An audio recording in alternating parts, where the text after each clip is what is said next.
O Segredo do Ouro que Cresce, de Bram Stoker.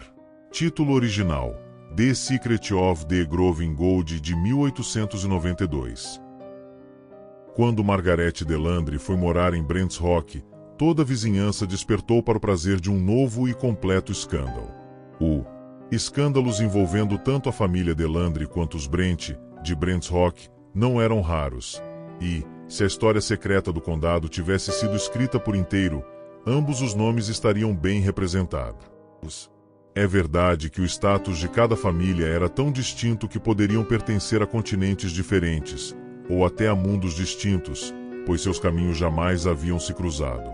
Os Brent gozavam de uma posição social única em toda a região e sempre se mantiveram muito acima da classe de lavradores a qual Margaret Delandre pertencia, tão distantes quanto um fidalgo espanhol de sangue azul se eleva sobre seus camponeses. Os Delandre também tinham uma história antiga e, à sua maneira, orgulhavam-se tanto dela quanto os Brent da sua. Mas a família nunca se erguera acima da condição de lavradores. Embora em tempos antigos de guerras estrangeiras e de proteção alfandegária tivessem sido prósperos, suas fortunas haviam murchado sob o sol abrasador do livre comércio e nos tempos pacíficos de calmaria. Como os membros mais velhos gostavam de dizer, haviam se agarrado à terra, e o resultado foi que nela fincaram raízes, corpo e alma. Tendo escolhido a vida dos vegetais, floresceram e sofreram como a vegetação, florescendo nas boas estações e definhando nas más. Sua propriedade, chamada Dunderscroft, parecia esgotada, um reflexo fiel da própria família que a habitava. Geração após geração, os Delandre decaíram, lançando aqui e ali algum ramo abortado de energia insatisfeita, sob a forma de um soldado ou marinheiro que conseguia subir aos graus inferiores dos serviços armados, e ali parava, cortado pela bravura descuidada em combate ou pela percepção dolorosa de ocupar um posto acima de suas origens, para o qual não se sentia apto. Pouco a pouco a família afundou mais e mais. Os homens, taciturnos e amargurados, bebendo até o túmulo. As mulheres, trabalhando sem descanso ou casando-se abaixo da sua condição. Com o tempo todos desapareceram, restando apenas dois em Dunderscroft, Vican Delandre e sua irmã Margaret. E o homem e a mulher pareciam ter herdado, em forma masculina e feminina, respectivamente, as más tendências do clã, compartilhando os mesmos princípios, embora os manifestassem de modos distintos: paixão sombria, sensualidade e imprudência. A história dos Brent fora semelhante, mas mostrava as causas da decadência em suas formas aristocráticas, não plebeias.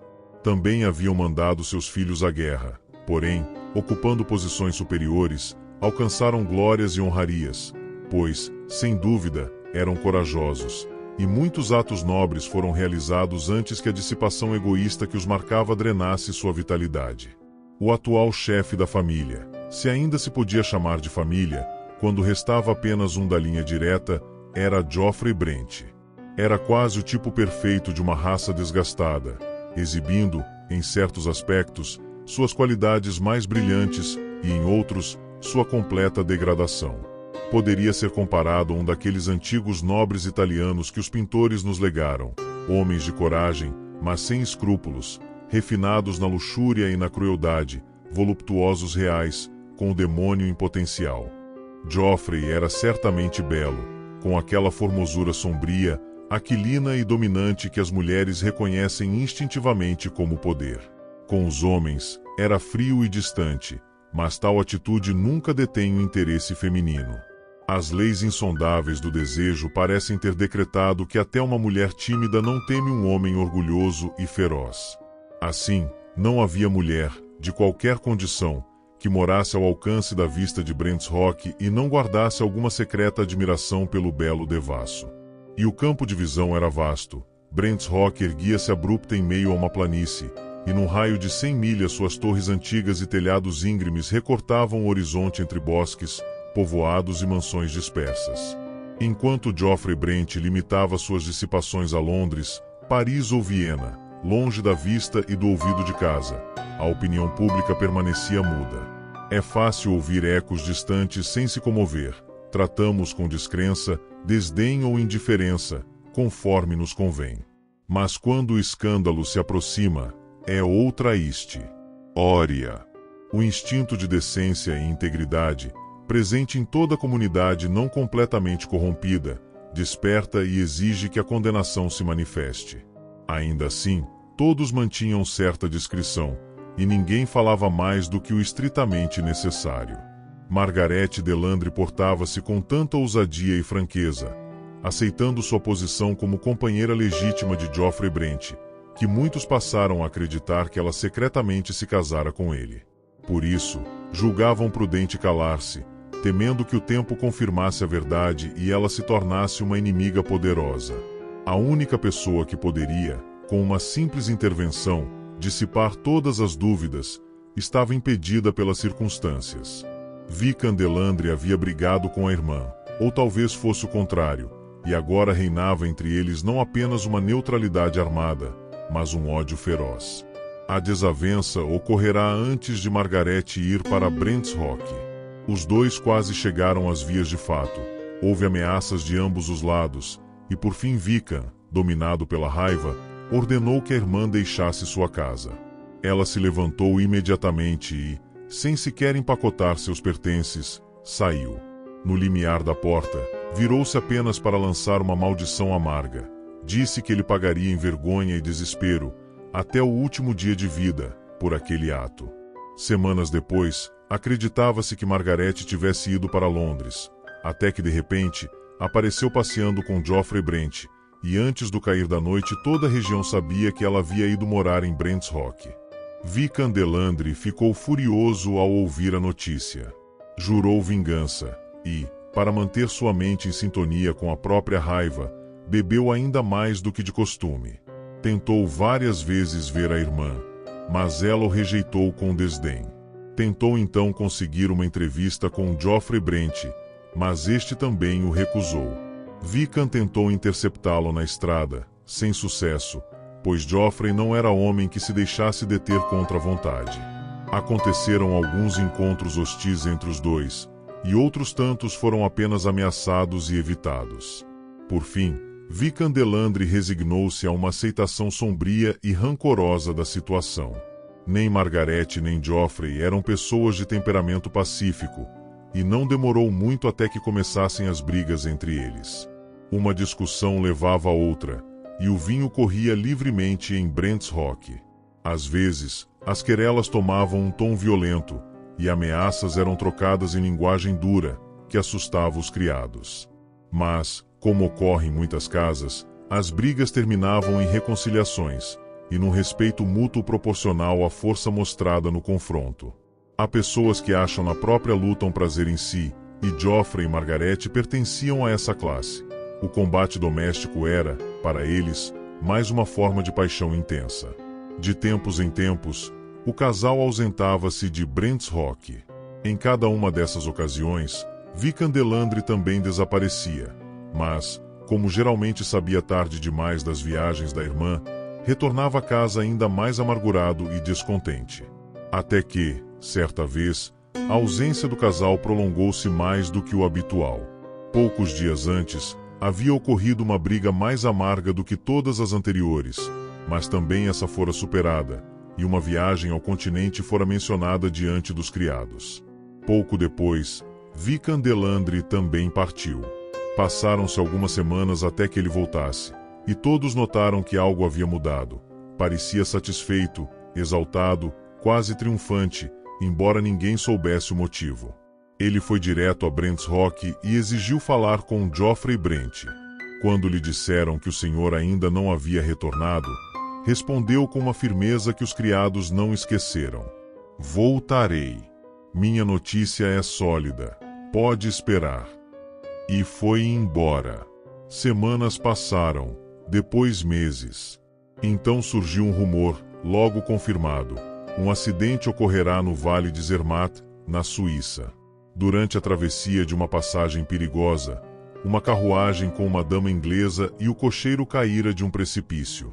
O senhor do grupo, Mr. Geoffrey Brent, escapara por estar andando a pé para aliviar os cavalos. Ele deu o alarme e as buscas começaram. Encontraram o trilho quebrado, a estrada arranhada, as marcas da luta dos cavalos antes de despencarem no abismo, tudo narrava o trágico acontecimento. Era uma estação chuvosa, e o degelo tornará o rio impetuoso. O curso d'água, cheio de redemoinhos e pedaços de gelo, arrastava tudo em seu caminho. Depois de muita procura, acharam os restos da carruagem e o corpo de um dos cavalos presos num redemoinho do rio. Mais tarde, encontraram o corpo do cocheiro, levado até uma planície alagada perto de Tás. Mas o corpo da dama, assim como o outro cavalo, jamais apareceu, certamente já despedaçado nas corredeiras do Ródano, a caminho do lago de Genebra. Vichan Delandre fez todas as investigações possíveis, mas não conseguiu encontrar vestígio da mulher desaparecida. Descobriu, contudo, nos registros de vários hotéis, o nome de Mr. e Mrs. Geoffrey Brent. Mandou então erguer em Zermatt uma lápide à memória de sua irmã, sob o nome de casada, e mandou colocar uma placa na igreja de Bretten, a paróquia onde ficavam Brent's Rock e Dunderscroft. Um ano inteiro se passou. A agitação causada pelo acidente esmoreceu, e o condado retomou sua vida habitual. Geoffrey Brent continuava ausente. Vichan Delandre, mais bêbado, sombrio e vingativo do que nunca. Então surgiu nova comoção. Brent's Rock estava sendo preparada para uma nova senhora.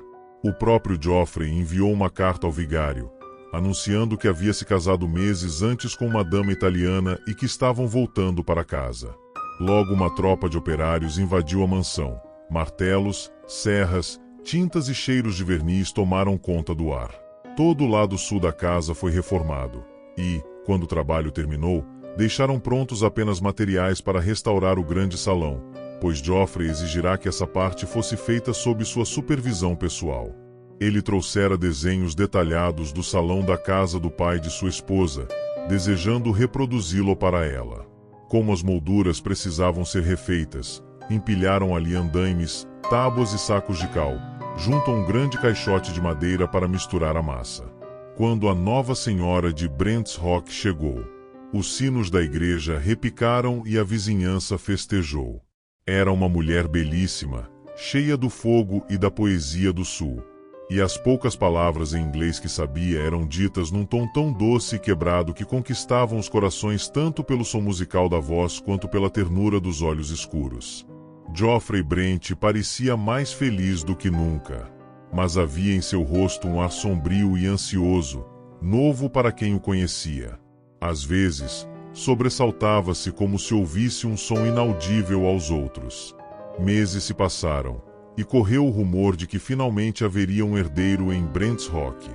Geoffrey mostrava-se terníssimo com a esposa, e o novo vínculo parecia amaciá-lo. Passou a se interessar pelos arrendatários e seus problemas. E tanto ele quanto a esposa realizavam obras de caridade.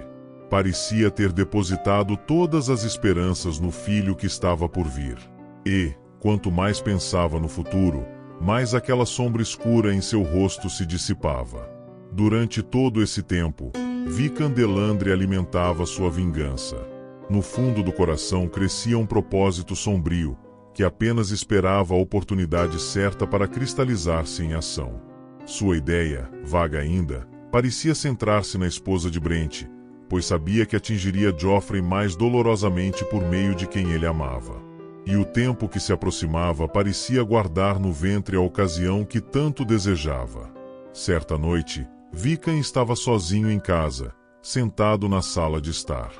Fora, em tempos melhores, um cômodo elegante, mas agora, corroído pelo tempo e pelo abandono, não passava de uma ruína sem dignidade nem encanto. Ele bebia pesado há tempos, e naquela noite estava meio entorpecido pelo álcool. De repente, pareceu-lhe ouvir um ruído na porta. Levantou o olhar e gritou, meio irritado: entre.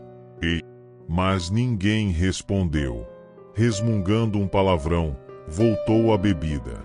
Pouco depois, mergulhou num torpor, até que acordou bruscamente e viu, diante de si, uma figura, ou algo semelhante a uma edição espectral e dilacerada de sua irmã.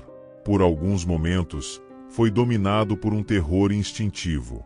A mulher diante dele, com o rosto deformado e os olhos ardentes, parecia mal ser humana. A única coisa que ainda lembrava Margarete de outrora era a cabeleira dourada, agora manchada de grisalho. Ela o fitou longamente com um olhar frio, e ele, ao reconhecê-la de fato, sentiu renascer o velho ódio.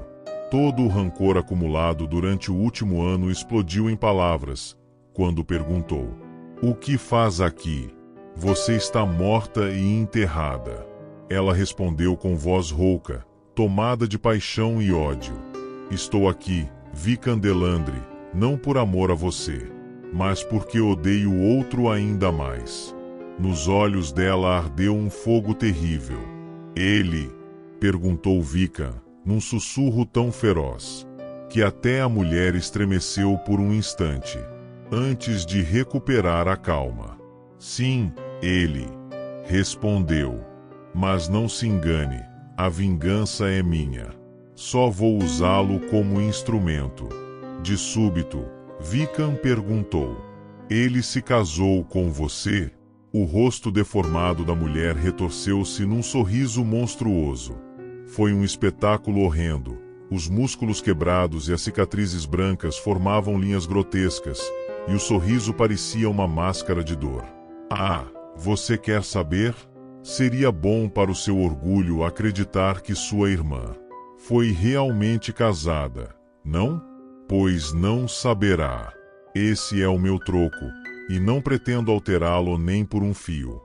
Vim esta noite apenas para avisar que estou viva, para que, se algo me acontecer onde vou, haja testemunha." "E para onde vai?" exigiu o irmão. "Isso é problema meu, e não pretendo contar-lhe." Vickan tentou levantar-se, mas o álcool o dominou, e ele caiu no chão. Ali mesmo, jurou segui-la, e, num acesso de humor cruel, zombou: "Seguirei você na escuridão, guiado pela luz do seu cabelo e da sua beleza."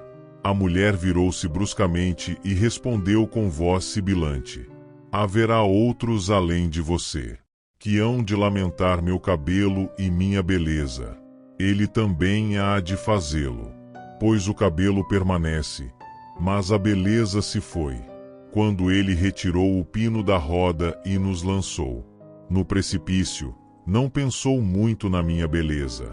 Talvez o rosto dele ficasse tão marcado quanto o meu, se tivesse sido arrastado, como eu, entre as rochas, congelado e dilacerado no gelo do rio. Mas que ele tome cuidado. A hora dele virá." Com um gesto violento, abriu a porta e sumiu na noite. Mais tarde naquela mesma noite, Mrs. Brent, a jovem esposa, meio desperta, sussurrou para o marido. Joffrey não ouviu o estalido de uma fechadura logo abaixo da nossa janela, mas Joffrey, embora ela achasse ter percebido um sobressalto, parecia profundamente adormecido, respirando pesadamente. Ela tornou a cochilar, mas logo acordou de repente, vendo que o marido estava de pé e parcialmente vestido. Estava pálido como a morte, e, à luz da lamparina que segurava, o olhar em seus olhos a apavorou. "O que foi, Joffrey? O que faz?" "Silêncio, minha pequena", respondeu ele com voz rouca. "Volte a dormir. Estou inquieto e quero terminar um trabalho inacabado." "Traga esse trabalho para cá, meu marido", disse ela docemente. "Tenho medo quando estás longe." Ele apenas beijou-a e saiu, fechando a porta atrás de si. Ela permaneceu acordada por algum tempo, até que o sono a venceu novamente. De repente, despertou com a lembrança de um grito abafado, vindo de algum ponto próximo. Saltou da cama e correu até a porta. Ouviu nada. Alarmada com a ausência do marido, chamou: "Joffrey! Joffrey!" Poucos momentos depois, a porta do grande salão se abriu, e Joffrey apareceu, sem a lamparina. Silêncio! Sussurrou ele, com voz áspera e severa. Silêncio, digo. Volte para a cama. Estou trabalhando e não posso ser interrompido. Durma, e não acorde a casa. O tom rude e estranho de Joffrey a gelou de medo. Tremendo, voltou para o quarto, incapaz até de chorar, ouvindo cada som no silêncio da noite. Seguiu-se uma longa pausa. Depois, um som abafado de ferro batendo, como uma ferramenta golpeando pedra. Em seguida, um estrondo de laje caindo, e um murmúrio de praga. Depois, o som de algo sendo arrastado, e mais pancadas secas. Ela permaneceu imóvel, o coração batendo descompassado de terror. Ouviu um raspar contínuo, e então o silêncio absoluto. Instantes depois, a porta se abriu devagar, e Joffrey voltou. Ela fingiu estar dormindo, mas, pelas frestas dos cílios, viu o marido lavar das mãos algo branco, cal. Pela manhã, ele não fez menção do ocorrido, e ela não ousou perguntar. Desde aquele dia, uma sombra pairou sobre Joffrey Brent. Ele já não comia nem dormia como antes, e o velho hábito de virar-se bruscamente, como se alguém o chamasse por trás, voltou a atormentá-lo. O grande salão parecia exercer sobre ele uma espécie de fascínio mórbido. Passava ali várias vezes ao dia, mas irritava-se profundamente se alguém, até mesmo sua esposa, ousava entrar. Certo dia, o encarregado das obras veio perguntar sobre a continuação dos trabalhos. E, como Joffrey estivesse fora, o homem entrou no salão para verificar o material. Quando Joffrey voltou, o criado informou quem estava lá. Com um juramento terrível, ele empurrou o servo e correu até o salão. O operário saiu justamente pela porta, e Joffrey esbarrou nele. O homem desculpou-se, dizendo: "Mil perdões, senhor, eu só vim a ver umas coisas. Pedi 12 sacos de cal, mas vejo aqui apenas 10. Malditos os 10 e os 12 também." Foi a resposta brusca e sem sentido. O homem olhou, surpreso, e tentou mudar de assunto. "Notei, senhor, que houve aqui um pequeno dano, nada que não se possa reparar. O patrão mandará consertar à própria custa." "Do que está falando?" "Dessa laje do lar, senhor. Algum idiota deve ter apoiado um andaime sobre ela e a rachou bem no meio. E olhe que é grosso bastante para aguentar qualquer coisa." Joffrey ficou em silêncio por um minuto inteiro. Depois disse, em voz contida e mais suave: "Diga ao seu patrão que não quero prosseguir com a obra agora. Prefiro deixar o salão como está por algum tempo." "Como quiser, senhor. Mas posso mandar alguns rapazes tirar esses andaimes e sacos de cal para dar um jeito na bagunça?" "Não!" exclamou Joffrey. "Deixe tudo como está. Avisarei quando quiser que retomem o trabalho." O encarregado retirou-se, resmungando consigo mesmo: "Eu mandava logo a conta do que já foi feito. Parece-me que o dinheiro anda curto por aquelas bandas."